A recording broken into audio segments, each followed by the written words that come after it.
Selamat pagi anak-anak ibu semua. Semoga kalian tetap sehat walafiat dimanapun kalian berada. Ibu ingatkan untuk tetap menggunakan masker jika di kerumunan dan juga mencuci tangan setelah berkegiatan. Oke. Dan juga ibu ingatkan untuk tetap mengisi absen ya di Google Form yang telah ibu kirim di grup WhatsApp. Nah, sebelum kita belajar, ibu ada pantun nih. Nanti kalau ibu bacain pantunnya, kalian bilang cakep ya.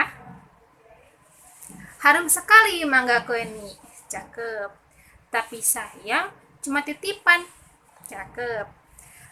Belajar sungguh-sungguh hari ini, maka akan bahagia di masa depan. Yeay. Adapun makna dari pantun yang tadi ibu sampaikan, yakni kita harus belajar dengan sungguh-sungguh di masa sekarang ini.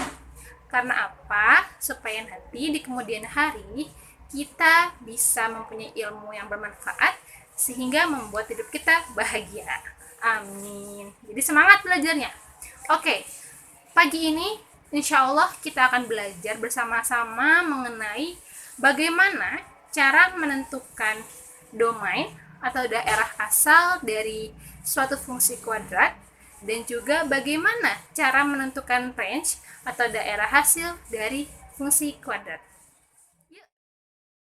Nah, anak-anak ibu sekalian, diharapkan setelah pertemuan ini kalian nantinya akan mampu untuk menentukan daerah domain dari suatu fungsi kuadrat dan juga beserta range-nya atau daerah hasilnya. Nah, oleh karena itu, sebelum kita memulai pembelajaran, yuk kita sama-sama berdoa supaya ilmu ini dapat ilmu yang berkah dan juga bermanfaat. Bismillahirrahmanirrahim. Doa dimulai. Alhamdulillahirrahmanirrahim. Nah, anak-anak, ibu punya grafik nih. Di samping ibu, ada yang tahu itu grafik apa? Ya, betul sekali Ferdi. Ini merupakan grafik dari fungsi kuadrat. Keren. Oke, ada yang tahu persamaan umum dari fungsi kuadrat? Ya, betul sekali Cika. Persamaan umum dari fungsi kuadrat yakni fungsi AX sama dengan AX kuadrat ditambah BX ditambah C. Nah, lalu bagaimana cara untuk menentukan domain atau juga disebut dengan daerah asal dari fungsi kuadrat? Nah, jikalau tidak disebutkan secara eksplisit mengenai daerah asalnya, maka dapat dipastikan bahwa daerah asal ataupun domain dari fungsi kuadrat yakni seluruh elemen bilangan real. Atau dapat dinotasikan seperti ini. Agar lebih paham, yuk kita bahas soal berikut ini. Nah, di samping ibu ini terdapat sebuah grafik dan kita diminta untuk menentukan daerah asal atau domainnya. Nah, karena di soal ini tidak disebutkan secara eksplisit daerah asal atau domainnya, maka dapat disimpulkan bahwa domain dari grafik di samping ibu ini yakni seluruh bilangan X, di mana X merupakan seluruh elemen dari fungsi kuadrat. Yuk sama-sama kita lihat soal berikut ini. Diketahui terdapat fungsi X 2X kuadrat dan juga interval di mana X terletak di antara 0 dan juga 3. Tentukan daerah asalnya. Nah, sebagaimana yang telah kita pelajari sebelumnya, bahwa domain atau daerah asal terletak pada sumbu X. Dan di soal disebutkan secara jelas, secara eksplisit, bahwa X terletak di antara 0 dan juga 3. Maka dengan begitu dapat disimpulkan bahwa daerah asal ataupun domain dari fungsi X sama dengan 2X kuadrat yakni seluruh elemen bilangan real X yang dibatasi dengan interval di mana X di antara 0 dan juga 3. Atau dapat ditulis seperti ini. Nah, anak-anak, setelah tadi kita belajar bagaimana cara menentukan domain atau daerah asal dari fungsi kuadrat, sekarang kita akan belajar bagaimana cara menentukan range atau daerah hasil dari fungsi kuadrat. Nah, dalam hal ini dibedakan menjadi dua. Pertama, jika diketahui domain atau daerah asal merupakan elemen dari bilangan real. Lalu yang kedua, jika diketahui bahwa domain atau daerah asal merupakan suatu interval dari bilangan real. Kita akan bahas yang pertama dulu ya, yakni jika diketahui domain merupakan elemen dari bilangan real. Nah, oke. Yang pertama harus kita temukan yakni menghitung nilai maksimum atau minimum dari fungsi kuadrat, yakni dengan menghitung nilai Y1, yang dimana Y1 ini dapat dihitung dengan menggunakan rumus negatif D per 4A, yang dimana D ini merupakan diskriminan. Ada yang masih ingat bagaimana cara menghitung diskriminan?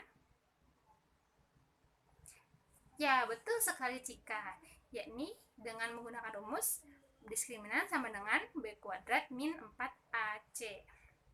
Lalu, kita lihat lagi, apakah nilai A dari persamaan fungsi kuadratnya itu lebih besar dari 0 atau lebih kecil dari 0? Jikalau nilai A itu lebih besar dari 0, maka kita akan mendapatkan bentuk grafik seperti ini.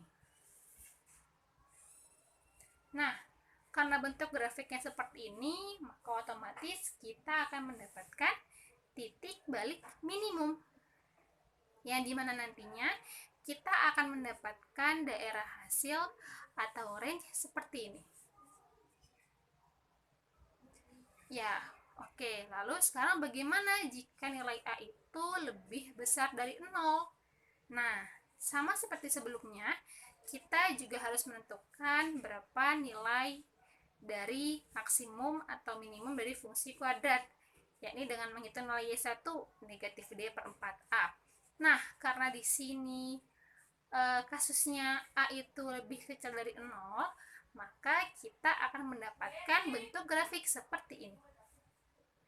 Nah, karena bentuk grafik yang didapatnya seperti ini, maka kita akan mendapatkan titik balik maksimum, yang dimana nantinya akan didapat daerah hasil atau range seperti ini.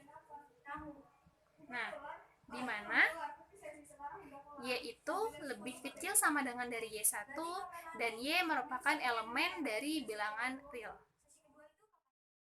Nah, anak-anak ibu sekalian, supaya lebih memahami, yuk sama-sama kita bahas soal berikut ini. Diketahui terdapat fungsi dari R ke R dan tentukan daerah hasil atau range, yang dimana diketahui fungsinya ini yakni 3x kuadrat min 12x ditambah 1. Nah, berikut cara pengerjaannya. Diketahui terdapat sebuah fungsi x yakni 3x kuadrat min 12x tambah 1. Lalu yang ditanyakan adalah daerah hasil atau range dari fungsi kuadratnya. Nah, sebagaimana yang telah kita ketahui, kita harus menentukan dulu nilai A, B, dan C. Kita kan sudah mengulas ya sebelumnya bagaimana tentang persamaan umum fungsi kuadrat, yakni AX kuadrat ditambah BX ditambah C. Maka dengan itu, dari soal yang diberikan, kita mendapati nilai A yakni 3, nilai B negatif 12, dan nilai C adalah 1. Selanjutnya, kita akan menentukan nilai maksimum dan minimum suatu fungsinya. Nah, dengan apa tadi? Dengan cara mencari nilai Y1. Nah, sebelum itu, dari sini kita juga bisa melihat nih, kalau A-nya itu lebih besar dari 0. Iya, nilai A-nya adalah 3. Maka dia lebih besar dari 0. Nah, maka dari itu kita akan mendapatkan titik balik minimum. Yuk, lalu kita ini ya cari nilai Y1-nya. Tadi negatif D per 4A, di mana D ini merupakan diskriminan. B kuadrat min 4AC. Seperti ini caranya. Disubstitusi nilai A, B, dan C-nya, lalu didapat bahwa Y1 ini adalah negatif 11. Maka didapat daerah hasil atau range dari fungsi kuadrat, yakni di mana Y lebih besar sama dengan dari negatif 11 dan Y merupakan elemen dari bilangan real. Nah, anak-anak, cukup mudah bukan dalam mengerjakan soal yang tadi? Nah, tadi kan A-nya itu lebih besar dari 0. Lalu bagaimana jika A-nya itu lebih kecil dari 0? Yuk, sama-sama kita kerjakan contoh soal yang berikut ini. Di soal ini diketahui terdapat fungsi persamaan kuadrat, yakni min 2x kuadrat min 20x ditambah 5. Kita tentukan terlebih dahulu nilai A, B, dan C-nya. Didapat nilai A adalah negatif 2, nilai B 20, dan nilai C-nya adalah 5. Setelah itu, kita mengetahui bahwa A di sini lebih kecil dari 0, maka kita akan mendapatkan titik balik maksimum. Nah, selanjutnya kita hitung nilai maksimumnya, yakni dengan menggunakan Y1 ya, sama dengan min D per 4A. Kita substitusi nilai A, B, C-nya ke dalam rumus, diskriminannya dan juga per 4A-nya, didapat bahwa hasilnya adalah 55. Maka daerah hasil dari fungsi persamaan min 2x kuadrat min 20x tambah 5 adalah Y, di mana Y lebih kecil sama dengan dari 55 dan Y merupakan elemen dari bilangan real. Oke anak-anak, setelah tadi kita belajar bagaimana cara menentukan range atau daerah hasil jika diketahui daerah asalnya itu berupa X, di mana X merupakan elemen dari bilangan real. Sekarang kita akan belajar bagaimana sih cara untuk mengetahui daerah hasil atau range jika diketahui daerah asalnya merupakan suatu interval dari bilangan real. Bisa lihat di samping kanan Ibu. Nah, jika diketahui bentuk interval di mana X itu terletak di antara M dan juga N, selanjutnya kita hitung nilai fungsi M dan juga fungsi N. Yang dimana M dan N ini merupakan batas-batas dari interval yang telah diketahui di soal ya. Nah, lalu yang kedua, hitung nilai persamaan sumbu simetrinya. Bagaimana caranya? Yakni X1 sama dengan min B per 2A. Nah, untuk menentukan A, B, C, D-nya sama ya seperti sebelumnya. Oke. Nah, jikalau didapat nilai X1 atau nilai dari persamaan sumbu simetrinya itu terletak di antara interval M dan N, maka selanjutnya kita juga harus menghitung nilai Y1-nya. Sama tadi yang sebelumnya, Y1 sama dengan min D per 4A. Oke, lalu setelah kita menghitung nilai X1 dan juga nilai Y1, kita akan menentukan nilai S dan juga nilai T, yang dimana S di sini merupakan minimum di antara fungsi M, fungsi N, dan juga Y1. Nah, kalau S itu minimum, berarti artinya ialah maksimum. Nilai maksimum nilai yang paling besar di antara Fm, Fn, dan juga Y1. Dan akan didapat daerah hasilnya seperti ini.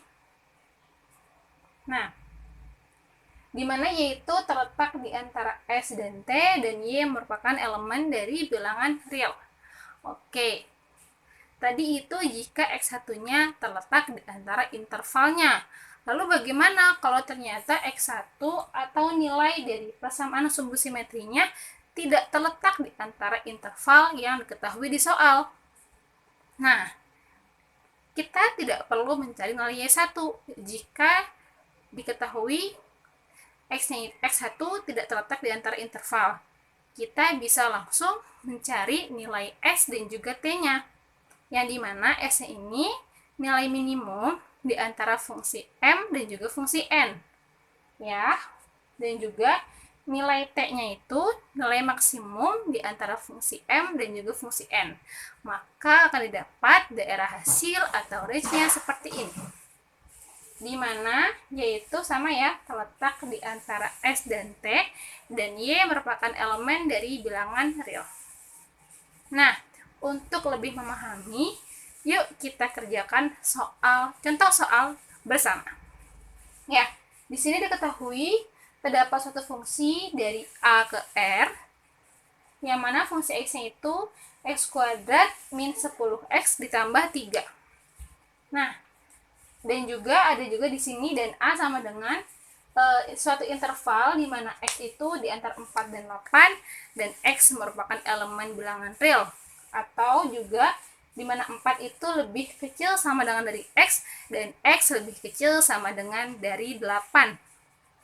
Oke, lalu tentukan daerah hasilnya. Nah, sekarang tadi pertama apa yang harus kita hitung terlebih dahulu?